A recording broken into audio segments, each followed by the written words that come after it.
sudah hanyut nih. Sudah hanyut nih satu mobil nih. Hancur. Pelabuhan Feri Internasional Sekupang Batam terendam banjir.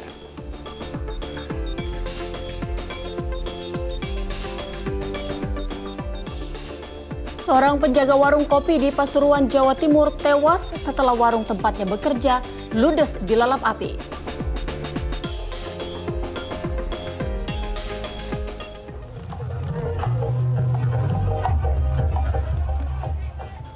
Seorang pria di Pati, Jawa Tengah tewas ditusuk senjata tajam saat akan melerai tawuran.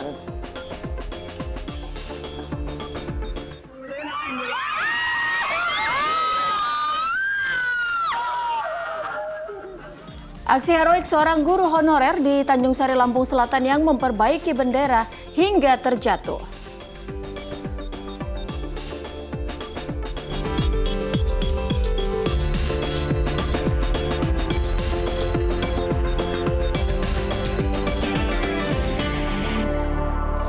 Halo, selamat pagi. Ya, senang sekali saya Nurul Cinta. Dan saya Utri Farza kembali menjumpai Anda dalam Fokus Pagi, Sabtu 20 Agustus 2023. Ya, seperti biasa dalam 1,5 jam ke depan kami hadir dengan ragam informasi peristiwa terbaru yang berhasil dihimpun tim redaksi kami hingga dini hari tadi. Inilah Fokus Pagi selengkapnya. Pemirsa, Pelabuhan Feri Internasional Sekupang Batam terendam banjir. Ya, sejumlah minibus yang parkir pun terendam air. Yang satu mobil sudah hanyut nih. Sudah hanyut nih satu mobil nih. Hancur. Nah. Seperti inilah kondisi Pelabuhan Sekupang, Kota Batam, Kepulauan Riau yang terendam banjir hari Sabtu. Sejumlah mobil yang terparkir di Terminal Feri Internasional tenggelam. Akibatnya, aktivitas pengguna jasa di pelabuhan terganggu.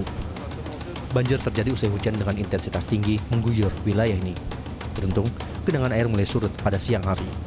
Pasca banjir, aktivitas di pelabuhan kembali normal. Mobil nginap rata-rata itu. Nginap, mungkin orang itu kayak apa? Ke balai atau mana gitu kan. Sementara, pihak BP Pelabuhan sedang memeriksa penyebab tingginya genangan air di area parkir pelabuhan tersebut. Aulia Ihsan melaporkan dari Batam, Kepulauan Riau.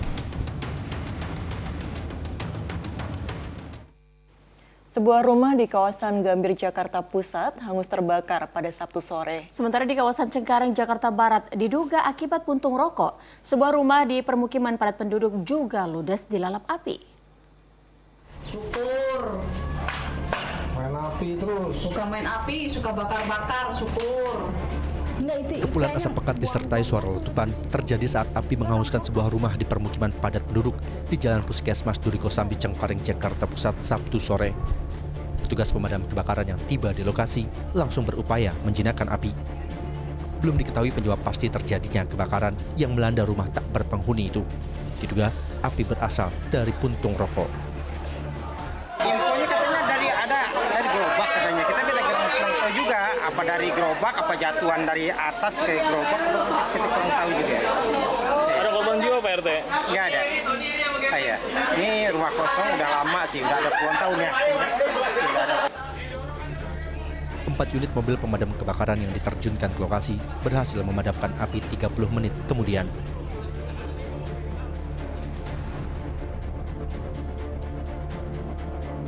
Kobaran api yang membakar rumah juga membuat panik warga di Jalan Kaji, Petojo Utara, Gambir, Jakarta Pusat. Warga khawatir api menjalar ke bangunan di sekitarnya. Petugas Sudin Damkar Jakarta Pusat yang diterjunkan ke lokasi berjibaku melakukan pemadaman. Diduga api berasal dari korsleting listrik saat rumah ditinggal pergi pemiliknya ke luar negeri. 15 menit kemudian, api berhasil dipadamkan oleh petugas yang menerjunkan 7 unit mobil damkar ke lokasi. Tidak ada korban jiwa dalam musibah ini. Tim Liputan melaporkan. Sebuah gudang tempat penyimpanan kayu di Bandar Lampung hangus terbakar. Tidak saja tumpukan kayu, api juga membakar 2 unit mobil di dalam gudang. Ya, sementara di Pasuruan, Jawa Timur, seorang penjaga warung kopi tewas setelah warung tempatnya bekerja ludes dilalap api.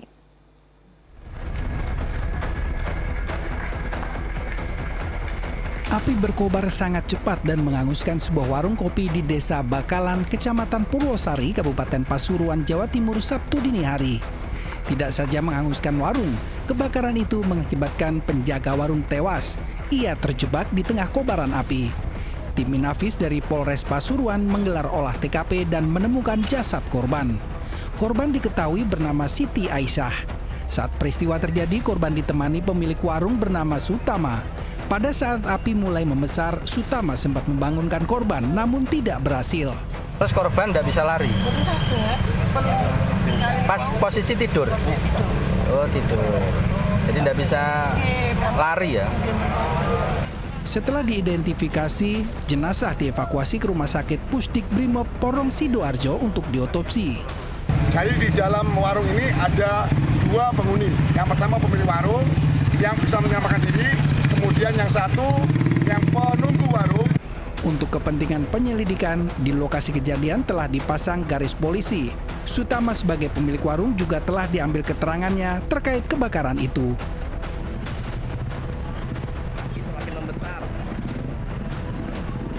Kebakaran juga terjadi di Kecamatan Sukarame, Bandar Lampung, Sabtu pagi. Sebuah gudang penyimpanan kayu ludes dilalap api. Api dengan cepat membesar karena di dalam gudang dipenuhi material yang mudah terbakar. 2 unit mobil yang tengah diparkir di dalam gudang juga ikut terbakar. Informasi dari masyarakat bahwa penyebabnya ada terbakar dari sampah, kemudian membesar sehingga terjadi kebakaran. Penyebab pasti peristiwa itu dalam penyelidikan polisi. Sementara kerugian ditaksir mencapai ratusan juta rupiah. Tim Liputan melaporkan. Masih terkait informasi kebakaran, puluhan lapak dak gubuk di sekitar tempat pembuangan akhir Bantar Gebang di Bekasi, Jawa Barat, Sabtu sore ludes terbakar. Diduga api berasal dari sisa pembakaran sampah yang ditinggal. Masih kisaran pembuangan UPSC Bantar Gebang, Jaya 65, Bantar Gebang. Asap hitam terlihat membubung tinggi di atas langit tempat pembuangan akhir Bantar Gebang, Bekasi, Jawa Barat. Kebakaran ini setidaknya menghanguskan puluhan lapak dan gubuk milik para pemulung. Kencangnya tiupan angin dan banyaknya bahan mudah terbakar membuat api merambat ke bangunan lainnya. Diduga api berasal dari pembakaran sampah yang ditinggal oleh pemulung saat mencari barang bekas. Ya, kita diduga ada pembakaran sampah, diduga ya. Api berhasil padam setelah 5 unit mobil pemadam kebakaran dikerahkan. Sementara itu di Petojo Utara, Gambir, Jakarta Pusat, satu rumah kosong yang ditinggal pergi penghuninya terbakar Sabtu sore. Api berasal dari salah satu ruang belakang, kemudian menyambar ke ruangan lainnya.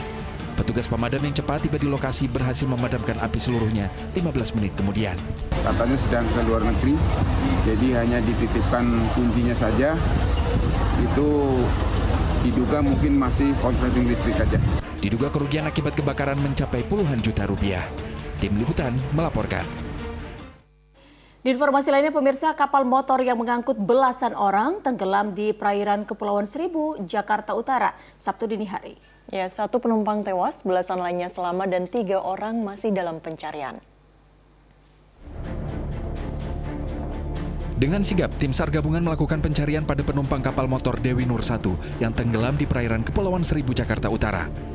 12 orang berhasil selamat, 1 orang tewas, 1 penumpang terluka, dan 3 lainnya masih dalam pencarian.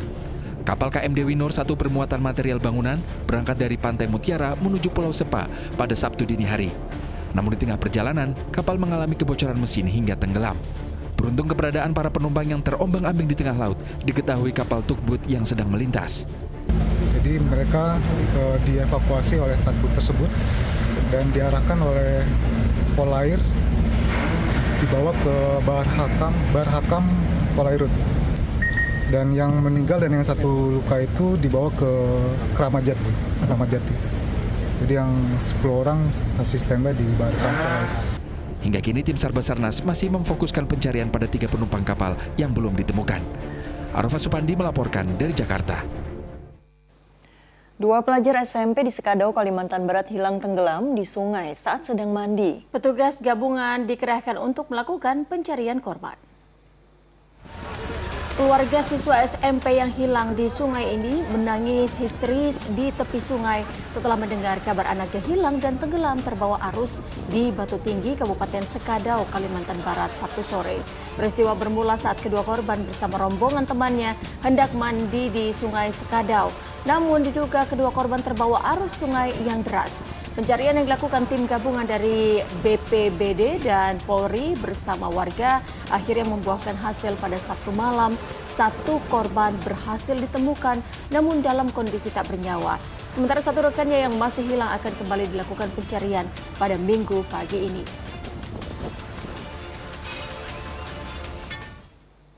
Seorang asisten rumah tangga wanita tewas setelah terjatuh dari lantai 4 rumah majikannya di kawasan Cengkareng, Jakarta Barat. Korban mengalami luka parah di bagian kepala dan wajah. Polisi masih menyelidiki sebab kematiannya. Warga berkerumun ingin menyaksikan langsung evakuasi terhadap jasad seorang perempuan di dalam sebuah rumah di perumahan Duri Kosambi Baru Blok C, Cengkareng, Jakarta Barat, Sabtu sore. Korban yang tewas adalah asisten rumah tangga di rumah itu. Ia diduga terjatuh dari lantai 4 rumah majikannya tersebut. Polisi yang datang langsung memeriksa lokasi kejadian dan mengidentifikasi jasad korban. Dari pemeriksaan petugas, korban yang diketahui bernama Yuni, 30 tahun itu mengalami luka parah di bagian kepala dan wajah. Ia baru sepekan lebih bekerja sebagai asisten rumah tangga di rumah itu. Korban nggak ART. Oh, oke. Ya. Itu dari lantai berapa? Lantai 4. Cuman ini tadi pembantu itu udah dikasih tahu sama rekannya, jangan naik, jangan nginjek ini, jangan nginjek besi ini. Tapi ya namanya orang musibah, dia injek. Dia bilang orang yang naik bersihin AC bisa naik, masa saya nggak bisa? Dia naik, dia injek, reset. Guna kepentingan penyelidikan, jasadnya dibawa aparat Polsek Cengkareng ke Rumah Sakit Cipto Mangunkusumo, Jakarta untuk dilakukan visum. Jayadi melaporkan dari Jakarta. Informasi selanjutnya, seorang pawang ular di Sumedang, Jawa Barat tewas digigit ular king cobra. Ya, korban tewas saat tengah atraksi dalam sebuah acara hiburan malam.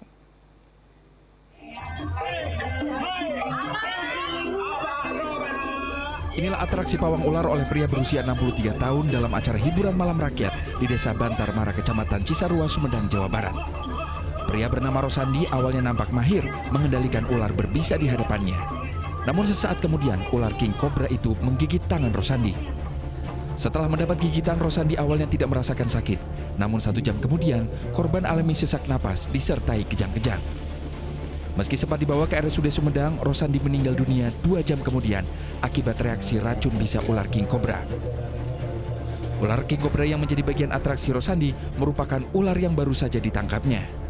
Lengan tangan sebelah kiri, tangan kiri. Di sebelah kiri, tepat pada sekitar pukul 10 malam. Ya.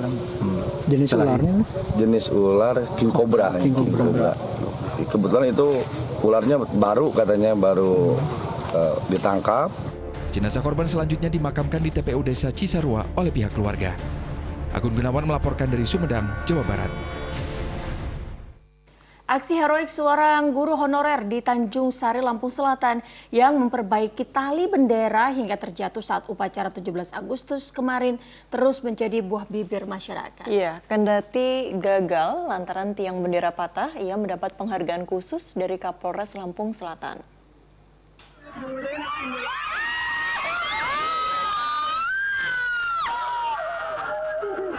Inilah aksi heroik Nehru, guru honorer SMA Negeri 1 Desa Kertosari, Kecamatan Tanjung Sari, Lampung Selatan yang berupaya memperbaiki tali tiang bendera yang putus saat upacara hari ulang tahun ke-78 kemerdekaan Republik Indonesia Kamis kemarin. Secara spontan, lelaki berusia 30 tahun itu memanjat tiang bendera agar bendera tetap berkibar. Namun di luar dugaan, tiang bendera yang terbuat dari besi itu patah hingga mengakibatkan ia terjatuh.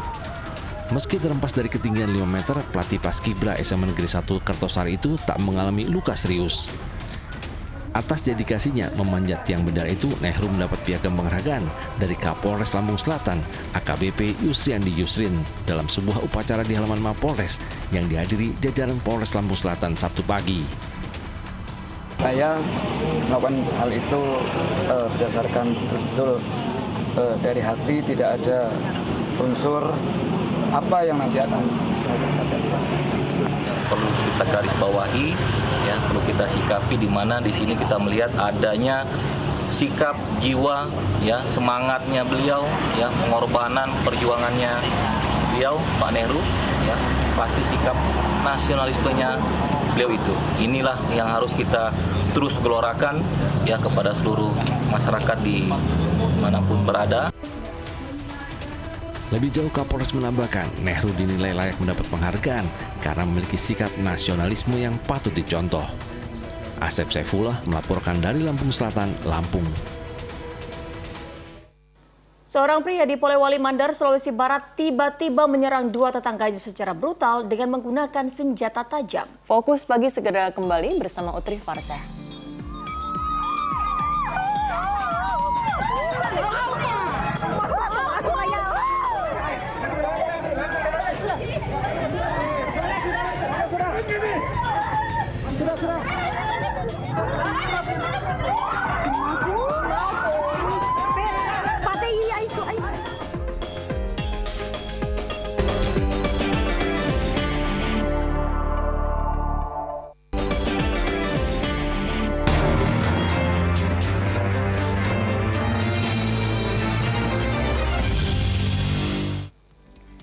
Anda kembali menyaksikan Fokus Pagi bersama saya Utri Farzah. Pemirsa, sebuah mobil angkot menabrak sebuah minibus dan satu sepeda motor di Kabupaten Serang, Banten. Akibatnya pengendara motor yang merupakan pasangan suami istri alami luka serius di bagian kepala dan kaki.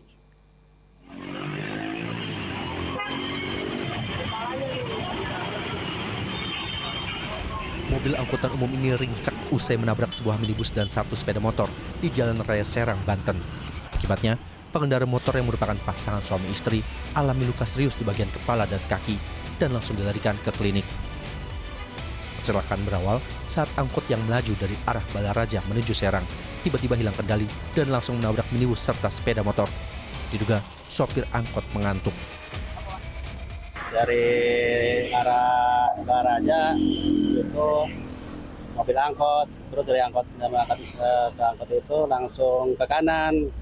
Gitu, terjadilah kecelakaan. Diduga pengemudi kendaraan angkot kelelahan dalam mengendarakan kendaraannya.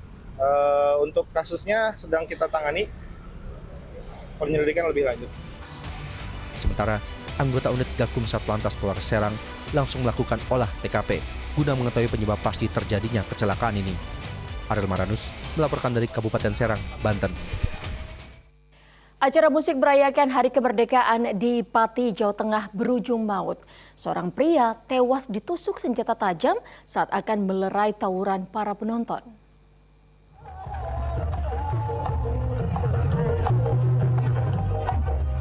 Penonton acara hiburan malam ini berkerumun setelah melihat seorang warga jatuh terkapar bersimbah darah karena luka tusukan senjata tajam. Korban bernama Supri, warga desa Mojo Agung, Pati, Jawa Tengah, tewas setelah sempat dilarikan ke rumah sakit. Satu pemuda lainnya juga mengalami tusukan dan masih menjalani perawatan medis. Keduanya merupakan korban penusukan senjata tajam saat mencoba melerai tawuran para penonton musik dangdut. Dari kasus ini, polisi telah menangkap 2 orang sebagai pelaku penikaman. Keduanya diketahui masih bertetangga dengan kedua korban. Pelaku ini tetangganya sendiri atau gimana? Ya, pelaku masih warga sekitar korban juga. Yang jelas itu Pak ya, tadi hubungan korban ini tidak ada hubungan kekeluargaan gitu. Korban 1 dan 2 ya hubungannya karena sama warga di situ. Atas perbuatannya, kedua pelaku dijerat pasal 338 tentang pembunuhan dengan ancaman hukuman di atas 5 tahun penjara. Tim Liputan melaporkan. Seorang pria di Polewali Mandar, Sulawesi Barat tiba-tiba menyerang 2 tetangganya secara brutal dengan menggunakan senjata tajam. Warga yang hendak melerai kejadian tersebut justru turut diserang oleh terduga pelaku.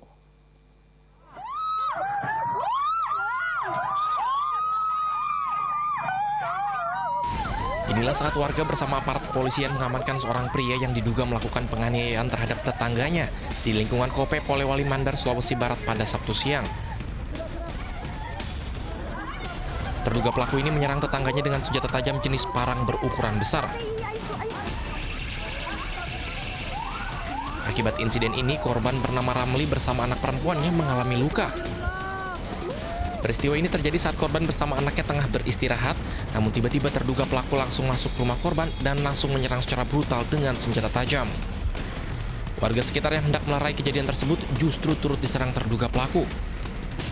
Khawatir akan kembali menimbulkan korban, warga yang geram akhirnya beramai-ramai melawan dengan menggunakan kayu untuk menangkap pria tersebut.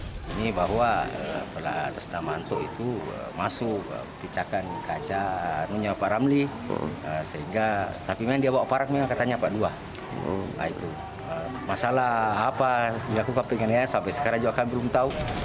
Usai mengamankan terduga pelaku dari amukan massa, warga dan polisi langsung mengevakuasi korban ke rumah sakit untuk mendapatkan pertolongan. Polisi juga telah menyita 2 senjata tajam milik terduga pelaku sebagai barang bukti. Edi Junaidi melaporkan dari Polewali Mandar, Sulawesi Barat. 5 pelajar di Cimahi, Jawa Barat diamankan polisi usai menganiaya pelajar lainnya. Penganiayaan antar pelajar juga terjadi di kota Serang, Banten, di mana seorang siswi SMA dianiaya 4 siswi lainnya.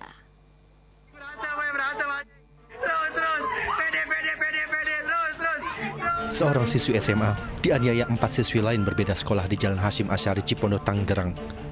Warga dengan cepat melerai keributan. Belum diketahui penyebab pasti aksi penganiayaan ini. Ya seorang bubut aja makan rambut. Ya. Nggak tahu ya permasalahannya apa, nggak tahu ya? Nggak tahu saya permasalahan, tahunya ada kejadian di sini aja. Ya. Sempat direlai Pak? Semua direlai sama yang abang saya, semua di sini banyak yang direlai. Usai dilerai warga, 5 siswi yang terlibat keributan langsung kembali ke rumah masing-masing. Atas kejadian ini, warga berharap pihak sekolah memanggil para siswi yang bertikai dan memberikan sanksi sebagai efek jerah.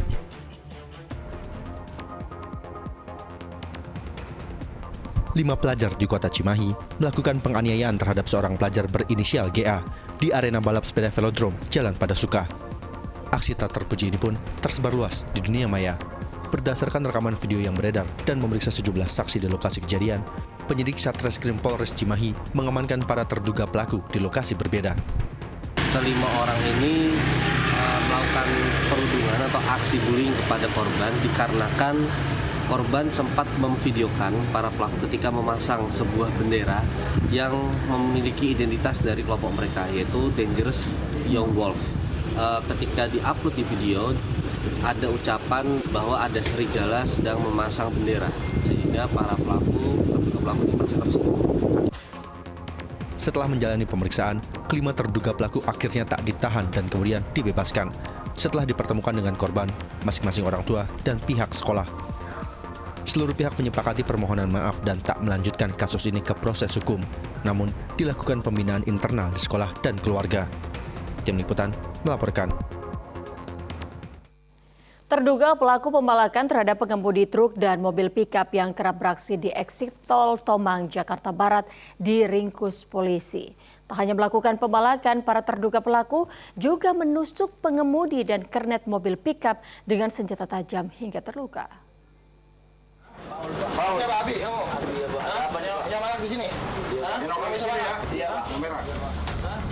Dua terduga pelaku pembalakan ini tak berkutik saat dibekuk tim unit Reskrim Polsek Tanjung Duren, Jakarta Barat yang melakukan penyelidikan atas kasus pembalakan disertai penusukan di ruas jalan eksit tol Tomang, Jakarta Barat Sabtu malam.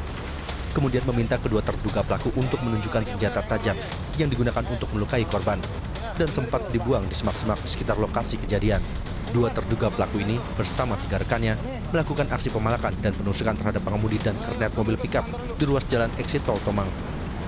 Kedua korban dianiaya dengan senjata tajam lantaran menolak memberi uang yang diminta kelima terduga pelaku. Para terduga pelaku kerap beraksi di wilayah ini dan membuat resah pengguna jalan.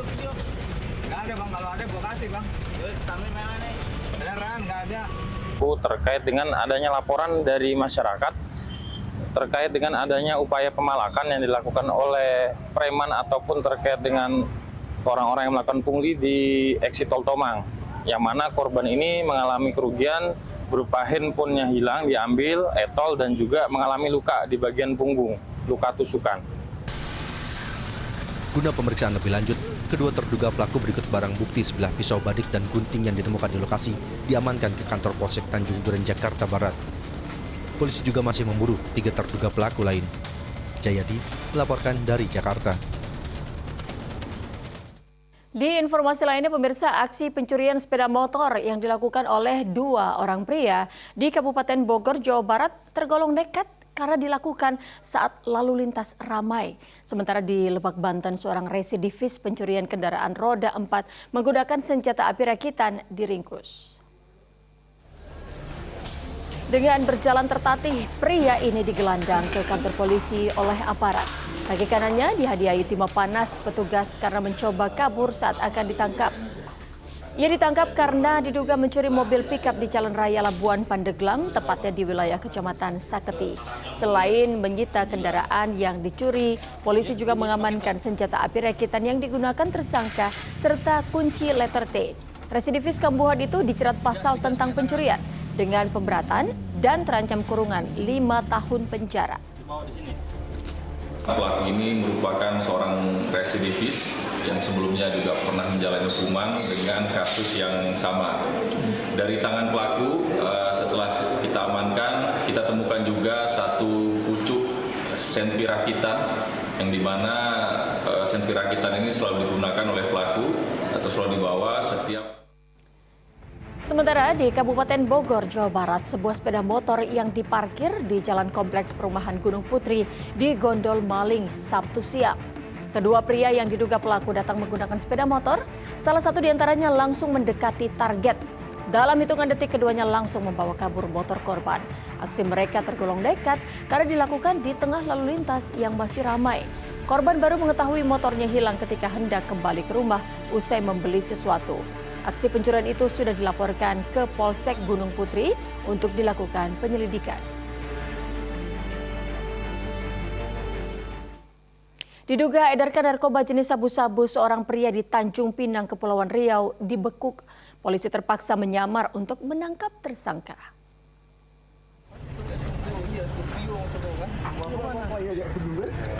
Seorang pengedar sabu-sabu berinisial E tak berkutik saat diciduk polisi yang menyamar sebagai pembeli di Jalan Sultan Mahmud, Tanjung Pinang, Kepulauan Riau, Jumat malam.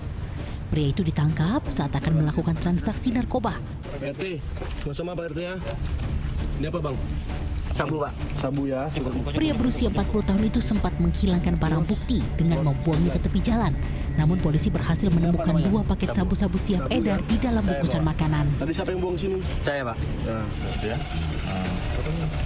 7 ya. Penggeledahan juga dilakukan di rumah E dan ditemukan 7 paket sabu-sabu serta 1 bong. Total 2,3 gram sabu-sabu diamankan polisi. Ini kami temukan juga bong. Di pertama dia membawa 1 paket sabu di dalam kantong snack. Nah, lalu dia buang, namun petugas sudah mengetahui terlebih dahulu.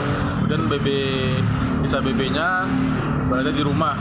Saat kami geledah, kami mendapatkan 7 paket di dalam topi. Polisi kini mengejar pemasok barang haram itu yang identitasnya sudah diketahui. Tersangka E dijerat Undang-Undang Narkotika dengan ancaman hukuman 15 tahun penjara. Aulia Ihsan melaporkan dari Tanjung Pinang, Kepulauan Riau. Sementara itu, 2 pria di Kota Kendari, Sulawesi Tenggara dibekuk polisi saat diduga akan mengambil paket ganja seberat 1 kilogram lebih di sebuah jasa pengiriman pada hari Sabtu. Saat diamankan, salah satu terduga pelaku sempat melawan petugas.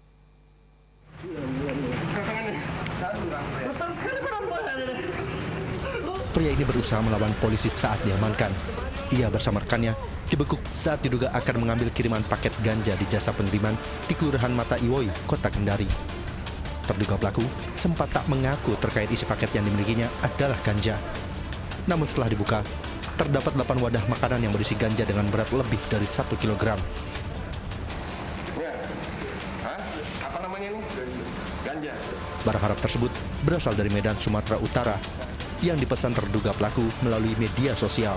Penangkapan ini berawal dari informasi petugas Bea dan Cukai terkait adanya kiriman yang mencurigakan. Kejadiannya itu anggota Opsnal melakukan penangkapan pada hari ini sekitar jam 10.30 tadi, di backup dibantu dengan informasi yang dari Bea Cukai Kendari. Terus yang diamankan 2 orang, terus barang bukti 1 kilo lebih. Untuk kepentingan penyidikan lebih lanjut, kedua terduga pelaku langsung digiring ke Polresta Kendari. Atas perbuatannya, kedua pria ini terancam hukuman 20 tahun penjara. Al-Ghazali Mahfud melaporkan dari Kota Kendari, Sulawesi Tenggara.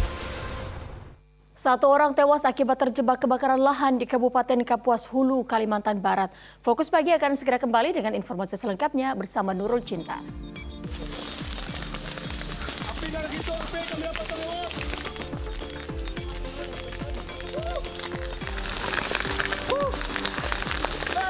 Panas sih ya tadi.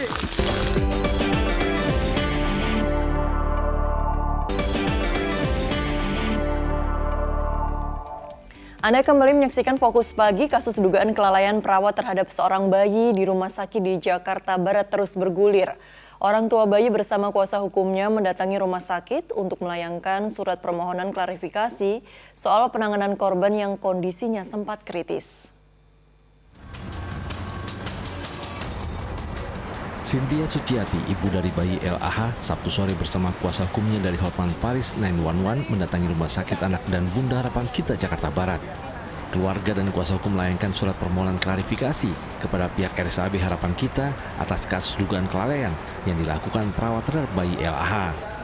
Dalam surat klarifikasi tercantum tak hanya mempersoalkan dugaan salah memberikan susu, namun juga terkait penanganan bayi hingga kondisinya kritis dan dirawat di ruang perawatan intensif.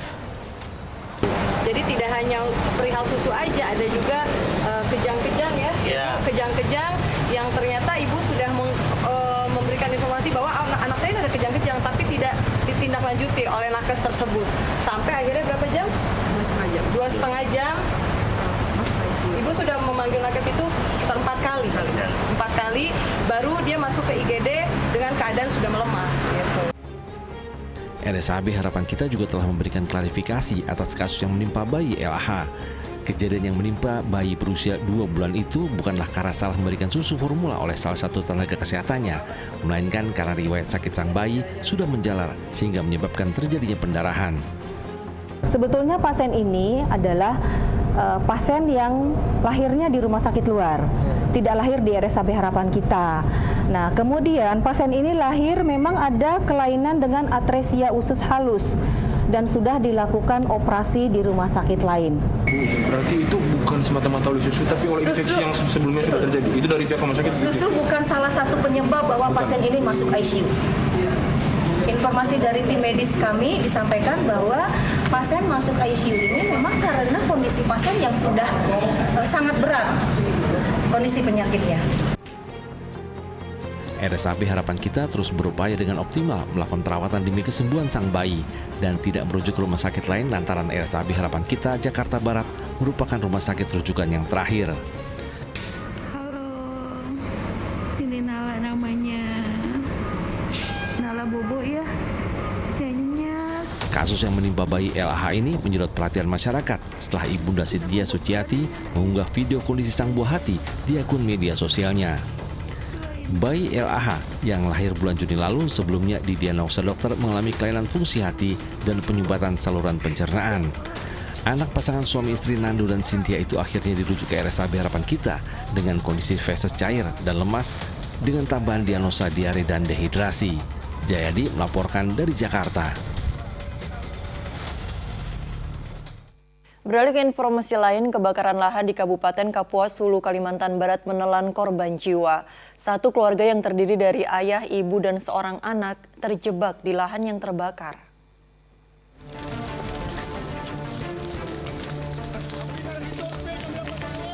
Petugas TNI yang melakukan pencarian langsung dihadang api.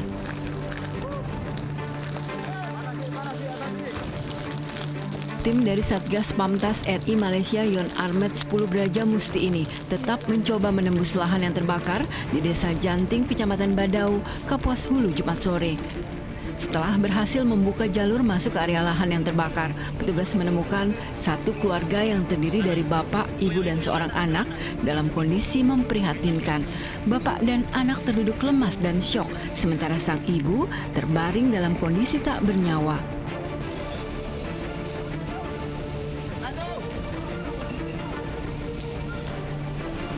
Menurut Menurut korban selamat saat terjebak kebakaran lahan, sang ibu tak bisa berlari menyelamatkan diri hingga akhirnya tewas terbakar. Sementara petugas TNI baru menerima laporan adanya kebakaran lahan Jumat sore.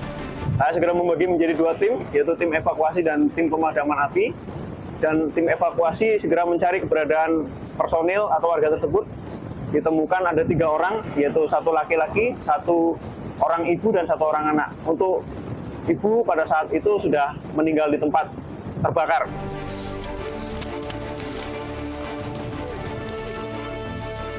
Diiringi tangis suami dan anaknya, jasad korban Damiana Sumiati dievakuasi keluar area kebakaran setelah peralatan evakuasi dan tandu didatangkan ke lokasi. Para korban lalu dibawa ke Puskesmas Badau, Kapuas Hulu untuk mendapat penanganan medis. Dede Iskandar melaporkan dari Kapuas Hulu, Kalimantan Barat.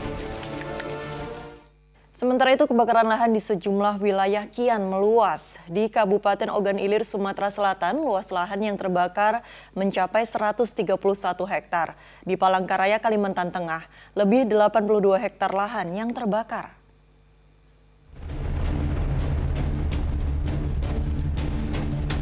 Kebakaran lahan di Kota Palangkaraya hingga Sabtu siang terus meluas. Area lahan gambut di Jalan Karya Hapakat misalnya terpantau terus melebar. Demikian pula di Jalan Banteng yang terpantau api kembali muncul padahal sudah lebih 1 pekan kebakaran terjadi. Sampai dengan kemarin asap masih keluar dan hari ini ada api lagi timbul sehingga kita langsung mengirimkan pasukan kita ke Jalan Karya Hapakat 1 dan 2. Dan juga di Jalan Banteng, Gang Lidi, saat ini sudah muncul titik api lagi. Petugas gabungan BPBD, Dinas Kehutanan, Manggala Agni, TNI dan Polri serta relawan terus berjibaku memadamkan dan melokalisir api agar tidak meluas.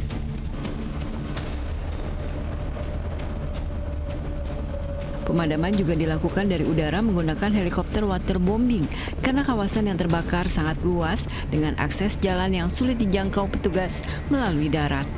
Data Satgas Karhutla Palangkaraya mencatat ada 145 kejadian kebakaran lahan dengan total cakupan lahan yang terbakar lebih dari 92 hektar.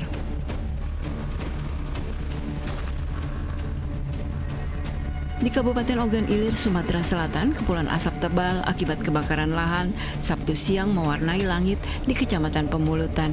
Sudah 3 hari lahan di kecamatan tersebut terbakar. Berbagai upaya telah dilakukan petugas untuk memadamkan api, mulai dari memutus jalur api hingga melakukan penyemprotan. Namun area lahan yang terbakar tetap meluas.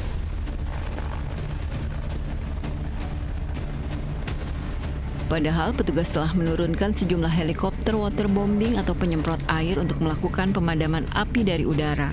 Itu ada 6 heli waterbombing, 1 pesawat patroli dan 1 pesawat heli patroli. Jadi ada 8 pesawat termasuk heli patroli. Kapasitas daripada waterbombing itu 4 ton ya, jadi 4.000 liter untuk setiap kali waterbombing. Jadi kita melakukan kebakaran ini baik darat maupun udara. Sejauh ini total luas lahan yang terbakar di Kabupaten Ogan Ilir sudah mencapai 131 hektar. Tim Liputan melaporkan.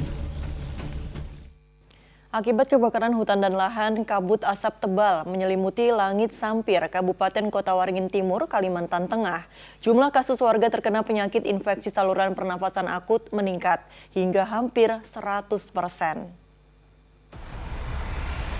Dalam beberapa hari terakhir, Kota Sampir di Kabupaten Kota Waringin Timur diselimuti kabut asap cukup tebal, terutama di pagi hari.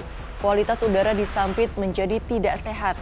Kondisi tersebut mengakibatkan jumlah pasien penyakit infeksi saluran pernafasan akut atau ISPA meningkat. Warga diimbau menggunakan masker saat beraktivitas di luar rumah, mengkonsumsi lebih banyak air putih dan berperilaku hidup sehat. Di Puskesmas Ketapang Sampit misalnya, selama 2 pekan di bulan Agustus, tercatat 100 pasien berobat akibat menderita ISPA. Padahal selama bulan Juli, jumlah kasus ISPA hanya 119. Kondisi rata-rata para pasien ISPA kini juga cenderung lebih parah daripada bulan-bulan sebelumnya. Kondisi ISPA-nya itu untuk biasanya kan paling keluhannya batuk, pilek, terus kemudian tenggorokannya kering. Nah sekarang sudah mulai ada perubahan suara pada yang dewasa. Jadi mulai suaranya serak, nyeri saat menelan, kemudian batuk, jadi lebih berat dibandingkan ispa. Kita ke informasi selanjutnya, 3 orang warga sipil meninggal dunia setelah ditembak oleh kelompok kriminal bersenjata atau KKB di Kabupaten Duga, Papua Pegunungan. 2 dari 3 korban adalah pegawai negeri sipil.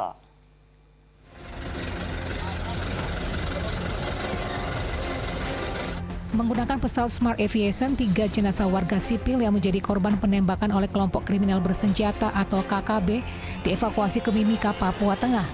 Sebelum diterbangkan ke kampung halamannya, ketiga jenazah dibawa ke RSUD Timika guna dilakukan pemulasaran jenazah. 3 warga sipil yang ditembak oleh KKB diantaranya 1 warga Merauke, 1 dari Serui, dan 1 lagi berasal dari Sumatera. 2 dari 3 korban merupakan pegawai negeri sipil di Kabupaten Duga. Saat ini jenazah ketiganya telah diterbangkan ke kampung halamannya masing-masing. Polisi masih melakukan penyelidikan terkait aksi penembakan yang dilakukan KKB tersebut. Telah terjadi aksi penembakan terhadap 3 orang warga sipil dan pembakaran 2 unit kendaraan truk di Kompleks Yasoma, Jalan Batas Batu, Kabupaten Duga, Papua Tengah. Peristiwa penembakan terhadap 3 warga sipil itu terjadi pada Rabu lalu saat dalam perjalanan dari Kampung Yasoma, Jalan Batas Batu menuju Kenyam, Kabupaten Duga, Papua Pegunungan. Usai ditembak, 2 kendaraan milik korban juga ikut dibakar. Aparat gabungan saat ini masih terus melakukan patroli serta bersiaga guna mengantisipasi adanya aksi susulan yang dilakukan KKB. Igo Batu Molin melaporkan dari Timika, Papua Tengah. Kita menuju ke Jawa Barat, seorang pawang ular di Sumedang tewas digigit ular king cobra. Korban tewas saat tengah atraksi dalam sebuah acara hiburan malam.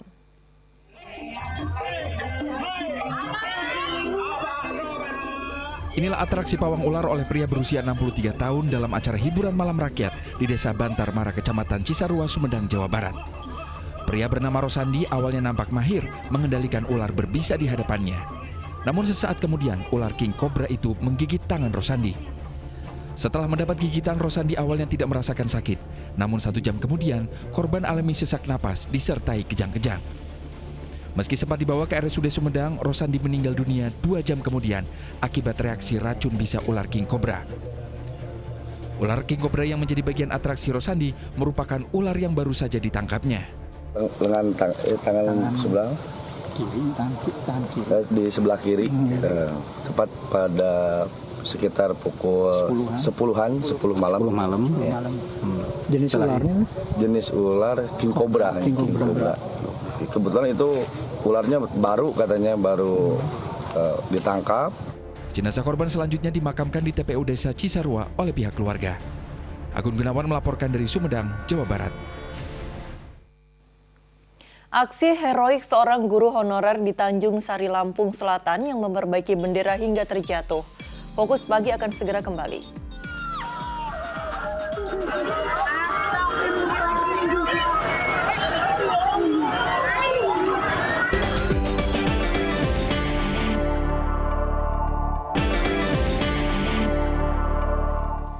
Anda kembali menyaksikan Fokus Pagi, pemirsa, bersama saya Utri Farzah. Dan saya Nurul Cinta. Kita lanjutkan informasi pagi hari ini. Aksi heroik seorang guru honorer di Tanjung Sari, Lampung Selatan yang memperbaiki tali bendera hingga terjatuh saat upacara 17 Agustus kemarin terus menjadi buah bibir masyarakat. Kendati gagal lantaran tiang bendera patah, ia mendapat penghargaan khusus dari Kapolres Lampung Selatan.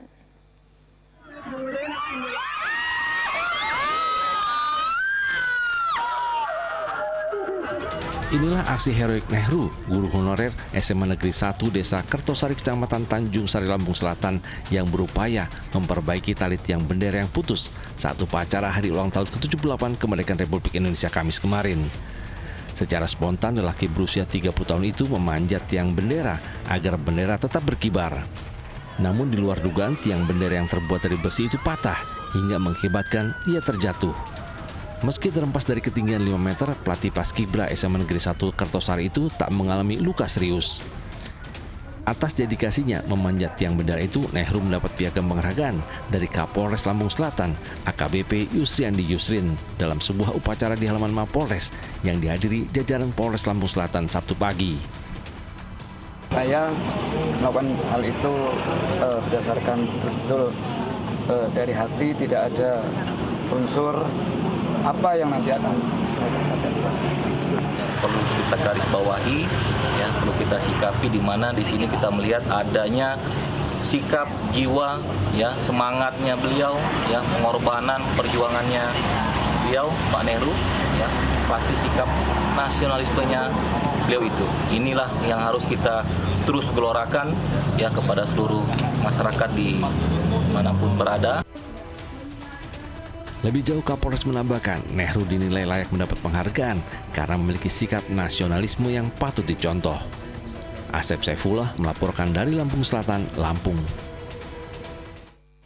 Presiden Joko Widodo mengingatkan suhu politik di tanah air jelang pemilu 2024 semakin menghangat dan cenderung memanas. Dalam amanatnya saat membuka Rakernas Gerakan Angkatan Muda Kristen Indonesia atau GAMKI di Kota Medan, Sumatera Utara, Kepala Negara menegaskan agar perhelatan pemilu 2024 tidak melupakan budaya asli Indonesia yang harmonis dan kekeluargaan. Ya, Jokowi juga meminta agar setelah pemilu tetap kembali rukun. Kita simak penjelasan Presiden Joko Widodo berikut ini. Situasi di tahun politik ini sudah mulai hangat-hangat kuku dan sudah mulai cenderung menghangat. Agak memanas tapi belum panas. Dan repotnya yang sudah panas itu justru antar kawan sendiri. Sudah mulai saling panas memanasi. Maka saya minta kepada DPP GAMKI untuk ikut mendinginkan situasi di lapangan kalau ada hal-hal yang panas. Ikut menyejukkan, ikut mendinginkan. Dalam tahun politik ini, kawan adalah kawan. Kalau racing, kalau balapan, boleh-boleh saja. Tapi jangan sikut-sikutan, apalagi tendang-tendangan. Kita ini saudara sebangsa dan setanah air, jangan dilupakan itu. Setuju? Di akhir pekan, bakal Capres Koalisi Perubahan Anies Baswedan temui generasi milenial di kawasan Jatinegara, Jakarta Timur. Sedangkan bakal Capres PDIP yang juga Gubernur Jawa Tengah mengunjungi pameran UMKM di Kabupaten Brebes. Baca Pres Ganjar Pranowo mengunjungi pameran UMKM dan Festival Budaya dalam rangkaian Hari Jadi Jawa Tengah ke-78 di lapangan Timur Gor Sasana, Adikarsa, Brebes, Jawa Tengah, Sabtu siang. Didampingi sang istri, Atikoh, Ganjar mengelilingi satu persatu stand pameran UMKM dari berbagai daerah di tanah air, termasuk UMKM yang dikelola Badan Usaha Milik Desa atau BUMDes. Dalam dialognya dengan pelaku UMKM, Ganjar menampung keluhan mereka mulai dari permodalan hingga pemasaran. Ganjar menyempatkan menonton pertunjukan seni tarian boyongan pengantin baru dari komunitas adat Bono Keling dari Desa Pekuncen, Kecamatan Jatilawang, Kabupaten Banyumas. Sementara itu, bakal calon Presiden Anies Baswedan Sabtu pagi menemui generasi milenial di kawasan Jatinegara, Jakarta Timur. Bakal Capres Koalisi Perubahan yang diusung Partai Nasdem, Partai Demokrat dan PKS ini mengajak berdiskusi beberapa kaum muda yang hadir dalam acara Anak Milenial Titip Harapan dengan cara lesehan. Anies berterima kasih kepada kaum milenial saat ini yang telah banyak memberikan pertanyaan dan sekaligus aspirasi kepadanya dari berbagai daerah.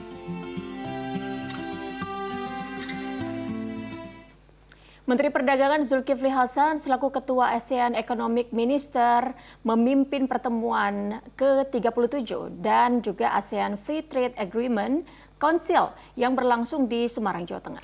Pertemuan ini sekaligus menandai dimulainya rangkaian pertemuan tingkat Menteri Ekonomi se-ASEAN selama 4 hari ke depan. Menteri Perdagangan Zulkifli Hasan menggelar pertemuan ke-37 dengan para Menteri Ekonomi ASEAN atau ASEAN Economic Minister AEM. dan dengan Dewan Kawasan Perdagangan Bebas ASEAN atau ASEAN Free Trade Area AFTA Council di Semarang, Jawa Tengah Sabtu siang. Dalam forum ini, para menteri membahas perkembangan implementasi persetujuan perdagangan barang di ASEAN. Pada acara ini, sejumlah rangkaian kegiatan dilaksanakan, mulai dari peluncuran ASEAN Tarif Finder yang akan memudahkan pelaku usaha dalam perdagangan bebas ASEAN, hingga peluncuran belanja online se-ASEAN atau yang dikenal dengan Online Sell Day. Hal ini dinilai sebagai ajang peluang UMKM lokal untuk memasarkan produk ke dunia global. Online Sell Day ASEAN, artinya ini memang digital e-commerce sudah menjadi bagian dari perdagangan modern sekarang. Ya, digital, e-commerce, online itu sudah sambung antara ASEAN. Apalagi kita sudah punya RCEP kan. Forum pertemuan ASEAN Economic Minister berlangsung selama 4 hari, terhitung sejak tanggal 19 hingga 22 Agustus. Terdapat 19 rangkaian pertemuan AEM yang dihadiri 10 Menteri Perdagangan dan Industri ASEAN. Aditya Eko Tomo dan Ahmad Teguh melaporkan dari Jakarta. Dari lanjutan pekan ke-9 BRI Liga 1, Madura United kembali ke puncak klasmen setelah melumat Persikabo 1973 dengan skor 3-0. Di laga lain, Persis Solo juga meraih 3 angka usai menumbangkan Bali United dengan skor 3-1.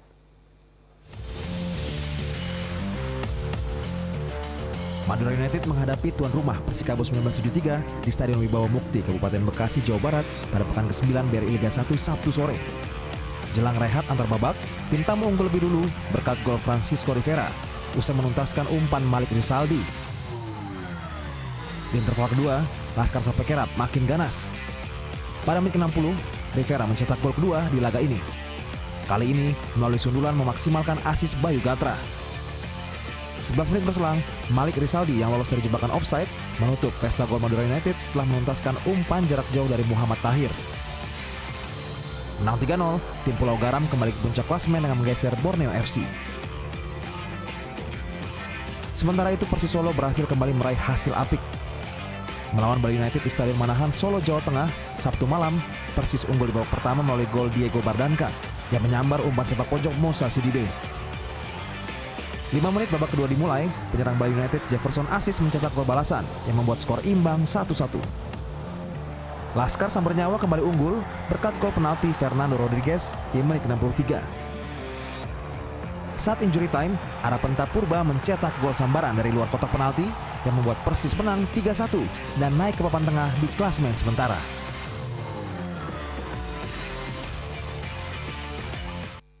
Persib Bandung akan mencoba bangkit saat bertandang ke Stadion Jatidiri markas PSIS Semarang. Sementara itu, duel Super Big Match akan tersaji di Stadion Patriot Candrabaga antara Persija Jakarta menjamu Arema FC. Duel dua tim raksasa tanah air akan tersaji pada pekan ke-9 BRI Liga 1 antara Persija Jakarta menghadapi Arema FC di Stadion Patriot Candrabaga, Bekasi, Jawa Barat, Minggu sore. Namun performa kedua tim saat ini tengah dalam kondisi minor. Macan Kemayoran hanya mampu meraih 1 poin dari 2 laga terakhir, sehingga posisinya di tangga klasmen tercecer ke posisi 9. Sementara itu penampilan Arema FC lebih buruk lagi. Hingga pekan ke-9, Singoedan menjadi satu-satunya tim di BRI Liga 1 yang belum mampu menorehkan 1 pun kemenangan. Jika tidak segera bangkit, peluang Arema FC untuk keluar dari dasar klasmen akan semakin sulit. Pada laga lainnya, duel Super Big Match juga akan tersaji di Stadion Jatidiri pada Minggu malam antara tuan rumah PSIS Semarang menjamu Persib Bandung. PSIS akan hadapi laga ini dengan motivasi tinggi. Maesa Jenar mampu tunjukkan peningkatan performa dengan melesakkan 6 gol dan sukses sapu bersih 2 kemenangan beruntun. Sedangkan di kubu seberang, Persib belum mampu keluar dari situasi buruk. Pergantian pelatih dari Louis Miak Boyan Hordak juga belum tunjukkan dampak signifikan. Posisi Maung Bandung pun kini hanya berada 1 tingkat di atas zona degradasi. Tim Liputan melaporkan. Pemirsa, bagi Anda yang ingin menikmati keindahan pemandangan Laut Selatan sekaligus perbukitan yang hijau, langsung saja datang ke Kabupaten Gunung Kidul, Yogyakarta. Selain dapat menikmati berbagai keindahan alam dari satu lokasi, di sini juga kita bisa dapat berwisata adrenalin dengan melintas di jembatan lantai kaca setinggi 30 meter. Iya, Ya. seperti apa ya ini suasananya? Berikut liputannya.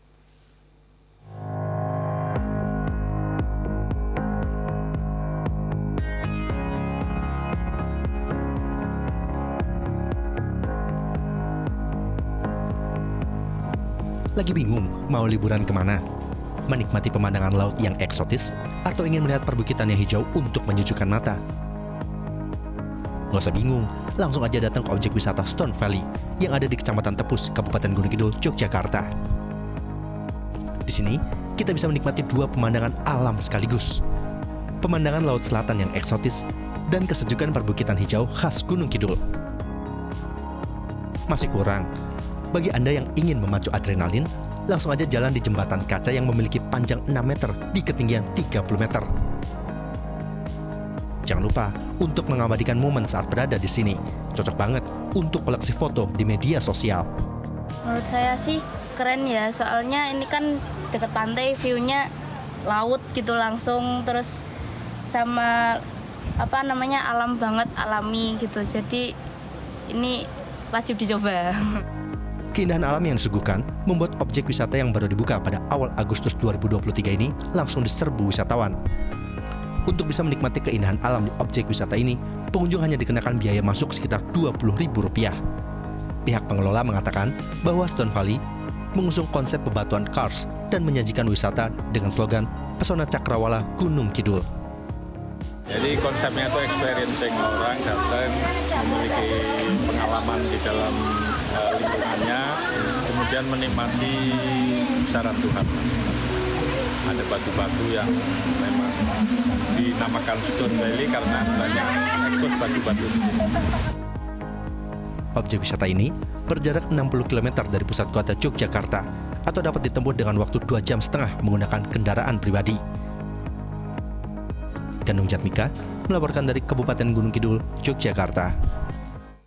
Pemirsa, laporan tadi menutup kebersamaan kita dalam Fokus Pagi akhir pekan ini, dan usai Fokus Pagi jangan lewatkan untuk menyaksikan program Magic 5. Mewakili tim redaksi dan kerabat kerja yang bertugas, saya Nurul Cinta dan saya Trivarsa pamit undur diri. Selamat berakhir pekan pemirsa. Sampai jumpa.